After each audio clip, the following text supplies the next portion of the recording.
Greetings, Douglas, and welcome to another video. So, as you guys already know, I am piloting the Centurion deck.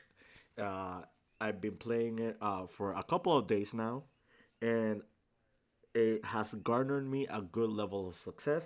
I won a box tournament, and I almost won the Tropical Island Challenge, which was a 75 player event with 7 rounds of Swiss and then top cut.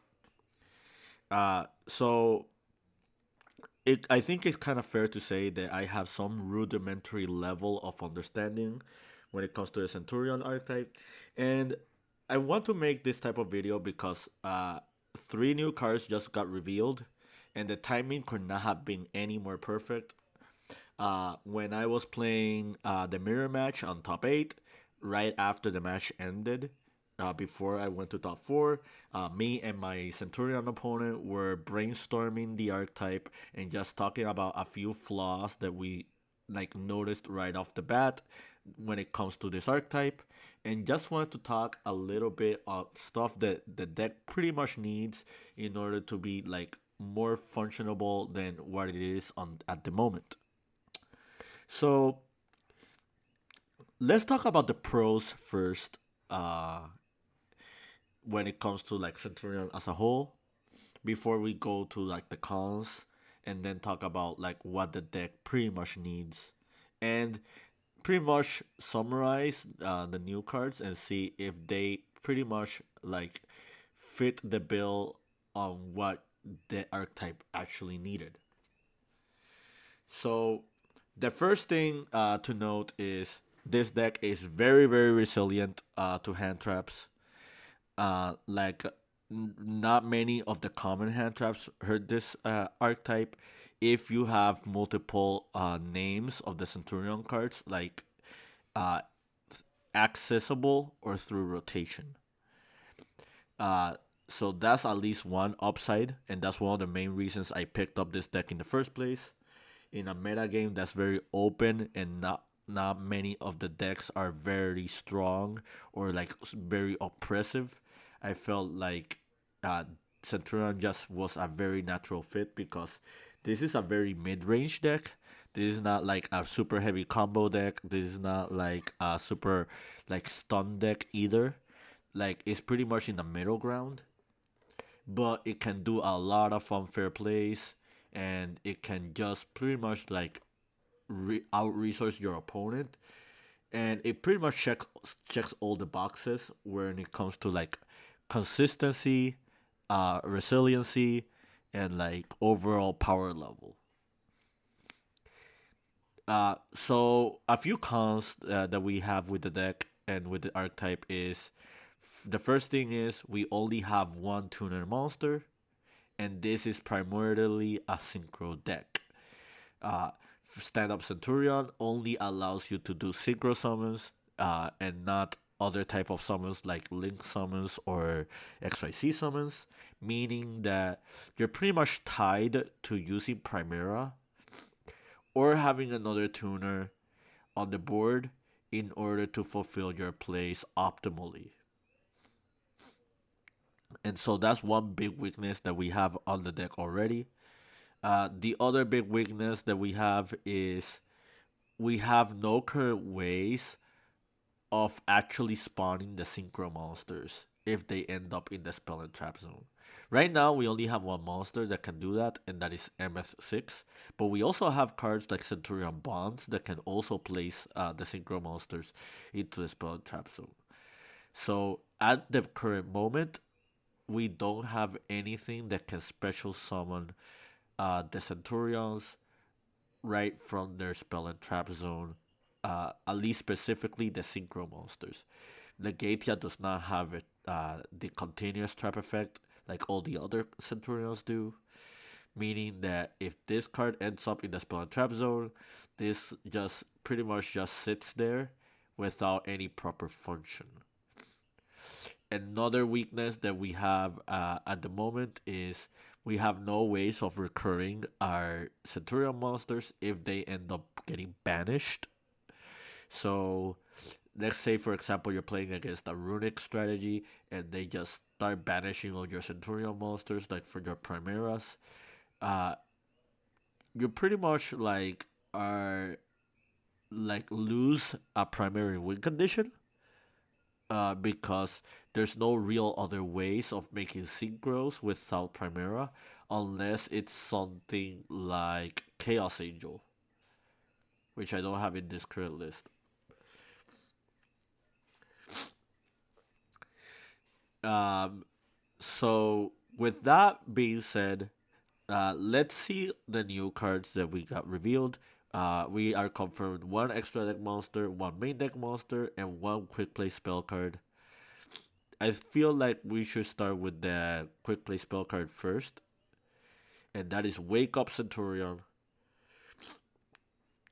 So Wake Up Centurion reads: if you have a face-up monster card in your spell and trap zone, declare declare a level of 4 or 8. Special summon one Centurion token with that level, but it cannot be used as a fusion or link material. During your main phase, banish this card from your graveyard. Send one Centurion card from your deck to the graveyard, except Wake Up Centurion. You can only use each effect once per turn. So, right off the bat, this pretty much just spawns a token. The token can be of either 4 or 8, which gives you like versatility for synchro plays. Uh, they pretty much only want you to synchro someone with this card. Um, because you cannot link or fusion material this. However, there it does not say anything against tributing or destroying. So if you ever need to tribute the token for a tribute summon, or just like do another play very similar to that, you do have the option to do that with the wake up token. Banishing this from the graveyard to send a Centurion card uh, pretty much only serves the purpose of just dumping either bonds or phalanx. Uh, Phalanx has the graveyard effect to recur a synchro monster from the graveyard, just summoning it back. While Centurion Bombs has the ability to just spawn a monster from the graveyard to spawn trap zone if you synchro summon. Uh, so what do I think about Wake Up Centurion as a whole? I think this card is very, very lackluster. The only thing that would have made this card remotely playable, like in my opinion, was if you could treat the token as a tuner or non-tuner monster. Uh, Pretty much similar to how Ringo Worm's Apple token works. Uh, I feel like if you would have given the deck that ability, this would have been very, very excellent. This would have made it so you can synchro summon, like with the token without needing Primera. But without that like ability, uh, the deck is still reliant on Primera, and this card does not really help you through combo extension. Another thing that's very weak about this card is that it makes you weaker to Nibiru, uh, which you were already not weak to because you do 4 summons on total within your Centurion rotation. And overall, like this is just not a natural fit to what the Centurion strategy does. But I'm going to hold my judgment because the two other cards could be a saving grace for this card, or just give us a fundamental understanding of what Konami wants us to do with a card like this one. So let's go with the main deck monster, and the women's monster is Centurion Gargoyle 2. So Pretty much similar to MF6. This is just another model.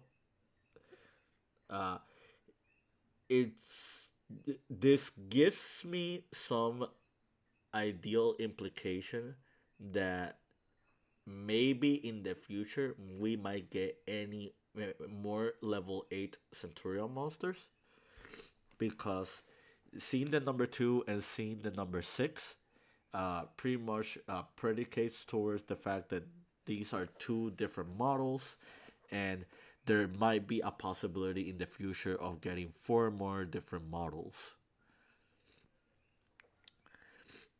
But without further ado, let's read the effect. You can send one Centurion card you control to the graveyard. Special summon this card from your hand. Also, you cannot special summon Centurion Gargoyle for the rest of this turn. Uh, Pretty much every main deck Centurion monster that has a special summon ability or just has an ability that's not a trap has this restriction. If this card is sent to the graveyard as a synchro material, add it to your hand. During the main phase, if this card is a continuous trap, you can special summon it. Then decrease its level by 4. You can only use each effect of Centurion Gargoyle once per turn. So essentially, what they made is another level 8 monster, for you to like make more synchros. Right off the bat, I'm going to say that Gargoyle is slightly better than Emeth, but at the same time, it has a different weakness that Emeth does not have. So one of the main pros to this card is you can special summon it more than once during the same turn, which is a very big deal because if you if you see all the other Centurions, pretty much none of them have the ability to special summon themselves more than once. So if your opponent tries to like play against your board or try to take away resources, and you pretty much have an extender uh, that can just like try to summon itself guaranteed from one way to another. One cool thing that you can do with this card is that you can synchro summon, you can place it in the spell and trap, special summon it, synchro with it, return it to the hand, then uh, send one of your Centurion cards and just resummon it, and then do another synchro. Uh, that does play into Nibiru. However, uh, it gives a little bit more value for Wake Up Centurion. Pretty much, if this means that you can use Wake Up Centurion, spawn a token, banish it, special whatever synchro monster. Let's say, for example, you used Legatia as your summon for Gargoyle. Uh, Gargoyle grabs itself back to your hand. Gargoyle can send Legatia. You can activate Wake Up Centurion. Uh, Use this effect, send the phalanx to the graveyard, and then have access to Legatia, while also having the ability of making other plays with your Centurion monsters. Another upside to this card, uh, and for example, at the same time, it's like very weird, is that this is a dragon type monster for some reason. And I'm going to mention a few implications that you can do with this deck now, uh, that was not possible before, because of the existence of like this monster. Overall, I say this monster is not bad for the archetype. Uh, Another thing that's really cool now is that we have guarantee follow up now, as a monster that is in the hand and not in the graveyard. Like now, your main play can be Primera, uh, into stand up, into Trudea, into Gargoyle, Synchro for Legatia, and then Gargoyle recurs itself back to the hand, and then Legatia like spawns back Primera, and then you have your entire Centurion loop while also having Gargoyle in your hand, which I think is pretty cool. I think just having more recursion into the deck uh, without like relying on Emblema or like resummoning to grab bonds with Primera or like using Phalanx for Legatia uh, is pretty cool. Um, it's not a tuner monster, which is one big downside. Right now, the deck is pretty much reliant on Primera, which is still a problem. Now let's talk about the last card, and that is Centurion Arolia. Um, so if this is generic, pretty much one tuner and one more non-tuners. So pretty much the same summoning conditions as Legatia, which gives the ability of other decks to just play dedicated Centurion cards as part of their engine. Let's read it. Let's read it together. Face-up card in your spell and track zones cannot be destroyed by card effects. You can only use each of the following effects once per turn. If this card is special summoned, you can add one Centurion card from your deck to your hand. During the end phase, you can place one of your non-synchro Centurion monsters that is banished or in your graveyard face up on your spell and trap zone as a continuous trap. Uh, so I both dislike and love this card. Um, so one upside that we have right now is this is a better synchro summon than Legatia. Legatia just drawing you one card uh, is not as good as Arcolia adding you any Centurion card. Now we have the ability to just have bonds or phalanx without relying on Primera adding them to your hand, while also doing the standard play involving Primera for your Centurion loop. This also gives us the ability of like playing other cards to just keep extending as well. And the fact that this is generic is also kind of a saving grace for this deck because it does not stop us from playing other tuner monsters in the future, making Arcolia and use Arcolia as like your catalyst to like spawn Primera. What do I dislike about this card? What I dislike about this card is that it has no real offensive capabilities. Pretty much the more offensive one is Legatia, while this one is the more defensive card.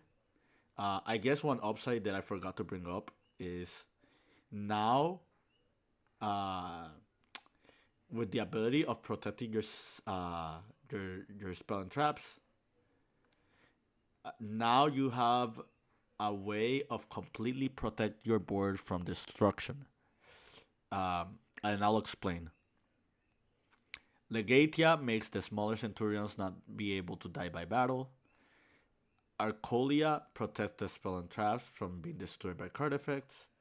And while Primera is a continuous trap, they cannot destroy your Centurion synchros.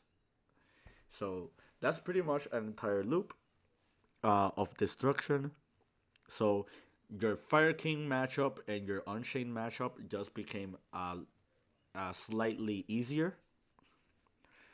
Now you pretty much can craft an end board that your opponent is forced to get rid of using like other forms of removal that is not destruction. Uh, that being said, the deck is still does not have a solid win condition that can break your opponent's board.